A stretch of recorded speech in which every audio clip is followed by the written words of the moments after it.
I've already had to give myself a pep talk this year because, to be honest, I'm feeling overwhelmed by the goals that I've set for myself. And they aren't even big, giant goals. They're just goals that I know will make a difference to me and to my family. And already they seem huge, and I'm wondering how I'm going to achieve them, which is why I needed the pep talk, because right now I find it hard to even find a way forward to think about even achieving them.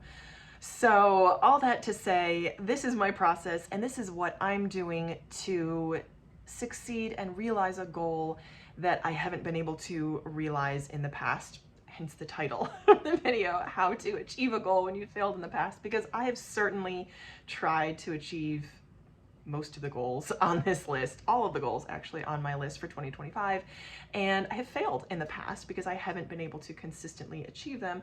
And I'm thinking, well, what makes this year any different? And immediately I feel like that's the wrong way of thinking. And so here is how I am changing and shifting my mindset, my strategy, and my tactics to get me on the road to achieve those goals for 2025. So here are my goals for 2025. Just jumping right in. And they're very simple. I did this whole big long process, and I have in the past done like big long processes and workshops and goal setting parties and the vision boards and all that. And I think that's wonderful and useful and good, and it has its place. I've also done the one word method, and I've spoken about that in my year review. And that hasn't been so super helpful or I would say effective or guiding for me. But I know very simply just putting down what I want to achieve. And those things are, number one, I want to increase my business income to at least $1,000 or more per month. And number two is to realize my own value. And I mean that both in the realize as in realize as in understand, and then realize as in bring into physical actual form my own value, because I am certainly one of those people that has been guilty of not working up to my potential. And I ask myself this sometimes, if I were, as I am being honest with myself, what percentage am I really doing? What am I really giving on a day-to-day basis? And I would say I'm working at maybe 60 to 70% capacity. I mean, there's some days, I have a 2-year-old, when I feel like I am like just entirely spent, but I know that if I look at like through the course of a week or a month, that there are pockets that I can find where I can take that value, that potential, and realize that into actual physical form. And that is one of my 2 biggest goals for this year. And that's it. It's very, very simple. These are things I can control. And if there's one thing I've learned over the past, I want to say 8 years, but specifically last year in particular, it's to focus on the things I can control. So I can't control the ways of the universe, the ways of God, but I can control what I do for myself and my body and my health. I can control the actions I take to grow my business and my business income. So those are my goals for 2025. Again, very simple, very straightforward. Those 2: increase business income and realize my own value. So here is my process for achieving those goals. And very simply, use my strengths, find opportunities, and then use this feedback loop: plan, execute, evaluate, adjust. So those 4 things: plan, execute, evaluate, adjust. And within that as well is getting the learning and the knowledge that I need to grow and develop. So I'm not just using the same tools that I have. If I will need new tools to build something I've never built before.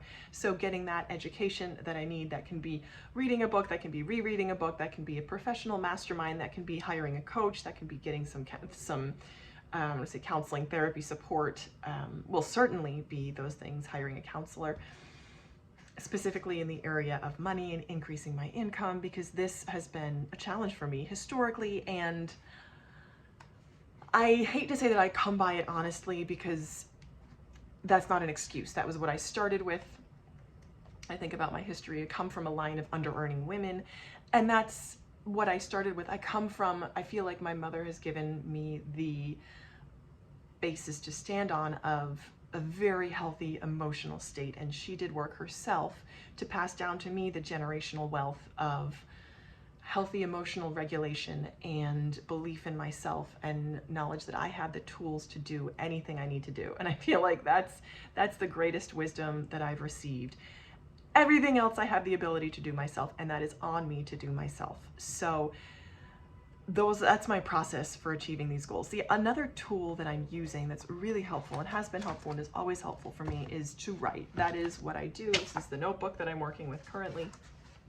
I got this from TJ Maxx if anyone is looking for inspiration in journals, because I find that my movement creates moving my body, moving a pen across paper creates energy, and it unblocks energy and causes energy to flow. So whenever I'm feeling stuck, like I was just recently, like maybe 20 minutes ago, feeling stuck, hence the pep talk I needed to give myself, I sit down and I write. I'm also doing the 12-week year, and I'll leave the playlist to that down below. My goal is to hold a weekly accountability meeting every Monday. We're on week 2 so far, week 2 out of 12. And one of the tools I'm using to achieve the goal of upgrading my money mindset is to do future pacing. That is where you sit down and you write out your ideal dream future in however many years' time. And I really use my emotions to guide me. And in this case, that's been very helpful. And so one of the reasons I am focused on increasing my business income is because I would love to have a business that my daughter can work in when she gets older, have the option of working in, so that she's not, I don't want to say relegated as I was to working for somebody else at Target for 12 bucks an hour or something like that, or as a waitress at Friendly's for, $7.15 an hour plus tips. Not that there's anything wrong with that, and if she wants to do that, great. But I want her to have the option of being able to be paid for what she produces, and I want her to have the option to do that in the family. So I want to create a business that would have opportunities for her down the line. So I wrote out what that would look like when she's 13 years old. She does this with the income. This is how much we pay her. She allocates it in this way. She puts 60% towards saving and investing. She tithes 10% and she spends 30%, and she knows what she wants to do. And she knows she has better tools at her disposal than asking me for money. She knows how to make money. She knows how to earn money. That's the skill I want to give my daughter, in addition to the emotional health that I was given. I want her to have the skills of making and keeping and growing and using and enjoying money. I want that to be a skill that I pass on to her. And in order to pass that on to her, I have to have that myself. So that is my plan for 2025 and the strategies that I'm using right now.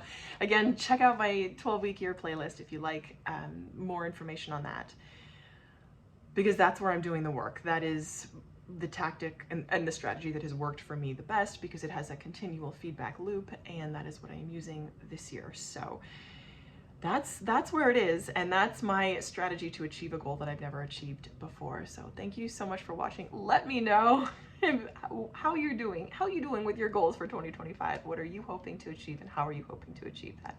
So thank you so much for watching, and I hope you'll keep watching.